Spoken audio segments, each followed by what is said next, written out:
Hello student, देखिए शुरू करते हैं आज की क्लास। 2 दिन के लिए माफी चाहूंगा, 2 दिन वीडियो नहीं बना पाया था। मेरा भी एक्चुअली एग्जाम में तो उसकी वजह से थोड़ी समस्या हो गई है। यहाँ पे देखते हैं, देखो बिना टाइम वेस्ट किए शुरू करते हैं। आज का टॉपिक हमारा प्रिंसिपल ऑफ सुपरपोजिशन। देखो board examination, CBSE board exam के लिए ये मैं काफी इंपॉर्टेंट टॉपिक इसको मानता हूँ। यहाँ से आपको एक मेजर देखने के लिए मिल सकता है, एक सिंपल इसकी डेरिवेशन इसका होता है। बेसिकली यहाँ पे सिंपल एक डेफिनेशन आपके लिए पूछी जा सकती है। देखेंगे तो प्रिंसिपल ऑफ सुपरपोजिशन क्या होता है कि according to this principle when a number of point charge interacting to each other then the net force at a given point charge is equal to the vector sum of all forces acting of this point charge due to other point charges।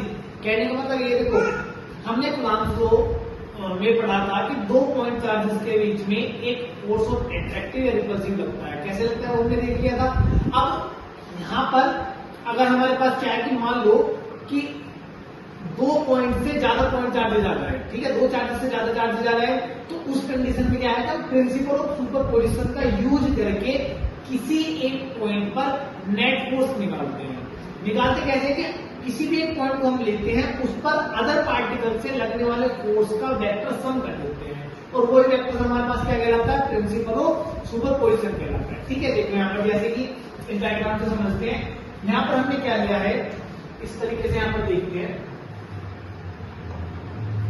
ये देखो, मान लो यहाँ पर कोई एक point है, point A बोला मैंने इसको। यहाँ पर चार्ज Q0 रखा है, एक पॉइंट यहाँ पर चार्ज Q1 रखा है, एक पॉइंट यहाँ पर है, यहाँ पर चार्ज Q2 है, और यहाँ पर Q3 है। ऐसे हमारे पास कितने भी चार्ज हो सकते हैं। अब देखो, अगर मैं इस सिस्टम का नेट फोर्स निकालना चाहता हूँ तो मैं क्या करता हूँ कि किसी भी एक पॉइंट चार्ज को लिखता हूँ। पहले इनका पोजिशन वेक्टर बना लेते हैं। पोजिशन वेक्टर आपको पता है कि अगर किसी भी वेक्टर को ओरिजिन से जोड़ देते हैं तो उसका पोजीशन वेक्टर बन जाता है। तो इसका पोजीशन वेक्टर मैं R0 बोल सकता हूँ। सिमिलर इसका पोजीशन वेक्टर R1 हो जाएगा हमारे पास, इसका पोजीशन वेक्टर R3 और इसका पोजीशन वेक्टर हमारे पास R4। अब देखो, अगर Q0 पर फोर्स लगाता है तो ये फोर्स क्या हो जाएगा, force on Q0 due to charge 1। इसी सिमिलरली Q2 चार्ज Q1 पर फोर्स लगाता है तो force on charge not due to 2। Similarly Q3 किस पर लगाता है, Q0 पर, तो ये हो जाएगा F0 3। ठीक है, तो जब मैं इस सिस्टम का नेट फोर्स निकालूंगा, इन सारे सब का नेट फोर्स निकालूंगा, तो इस पे वेक्टर सम कर दूंगा। यानी कि Q0 पर नेट फोर्स क्या आ रहा है, F0 equal to F01 plus F02 plus F03। अब तो कितने भी चार्जेस हो हमारे पास, सबका वेक्टर सम हमारे पास हो जाएगा। ठीक है, देखते हैं आगे। देखो भाई, अगला टॉपिक हमारे पास क्या है, डाइलेक्ट्रिक कांस्टेंट और रिलेटिव इलेक्ट्रिक परमिटिविटी, जिसको हम नोट किससे करते हैं, एप्सिलॉन R से। तो डाइलेक्ट्रिक कांस्टेंट को नोट करते हैं कैपिटल K से। देखो, मैंने माना है कि 2 पॉइंट चार्जेस है Q1 और Q2, अगर वो फ्री स्पेस में रखे हैं एक सेपरेशन स्मॉल r के साथ, तो आप सभी जानते हैं कूलॉम्स के अकॉर्डिंग उनके बीच में फोर्स लग जाएगा। Force electric force F0 equal to 1/4 pi epsilon naught Q1 Q2 r²। ठीक है, अब मैंने माना कि इन दोनों, देखो यहाँ पर पहले क्या है कि पहले ये Q1 और Q2 कहां पर थे, फ्री स्पेस में रखे हैं और सेपरेशन कितना है, R है। अब मैंने इनको उठा के किसी मीडियम में रख दिया और उस मीडियम का डाइलेक्ट्रिक कांस्टेंट हमारे पास क्या है, K है। अब मैंने इनको कहां पर रख दिया है, मीडियम में, और इसका डाइलेक्ट्रिक कांस्टेंट क्या है, K है। तो उस टाइम पे क्या होता है, फॉर्मूले में थोड़ा सा ये चेंज होता है कि एप्सिलॉन नॉट के साथ यहाँ पर K आ जाता है। ठीक है, सिर्फ ये यहाँ पे याद रखना बेटा इस बात को कि अगर फॉर्मूला ऐसे नहीं लिखा गया है तो सिंपल यहाँ पे इस मीडियम की जो परमिटिविटी होती है, एब्सोल्यूट इलेक्ट्रिक परमिटिविटी, तो इस फॉर्मूले को ऐसे लिखा जा सकता है कि F is equal to 1/4 pi epsilon into Q1 Q2 upon R²। इस तरीके से भी लिखा जा सकता है। ठीक है, इस तरीके से भी। तो मैंने क्या करा है कि यहाँ पर ये हुआ, इक्वेशन 1 को इक्वेशन 2 से हमने क्या करा, डिवाइड किया है। डिवाइड करने के बाद ये चीज 1/4 पाई एप्सिलॉन नॉट से 1/4 पाई एप्सिलॉन नॉट कट गया, Q1 Q2 अपॉन R² से Q1 Q2 R² कट गया। तो F0 upon Fm equal to मुझे क्या मिलता है, F0 upon Fm equal to K। ठीक है, अब मेरी बात को ध्यान से सुनो, यहीं पर अगर मैं इस इक्वेशन को इससे डिवाइड करता हूं तो मुझे क्या मिलेगा कि एप्सिलॉन अपॉन एप्सिलॉन नॉट क्या मिलेगा, फिर मुझे एप्सिलॉन अपॉन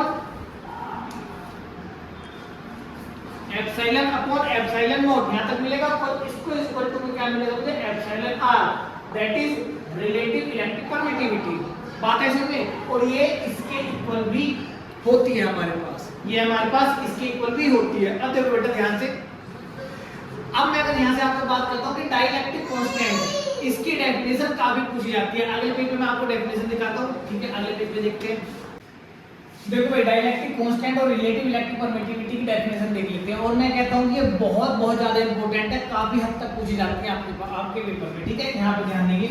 तो देखो डाइलेक्ट्रिक कांस्टेंट क्या हो जाएगा, देखो क्या फॉर्मूला आया था कि K = F0 अपॉन F, यानी कि F0 क्या है, फोर्स है दो चार्ज पार्टिकल के बीच में फ्री स्पेस में, और F क्या है, फोर्स है किसी मीडियम में, कहां पर, किसी मीडियम में। तो इसी से हमने डेफिनेशन बनाई।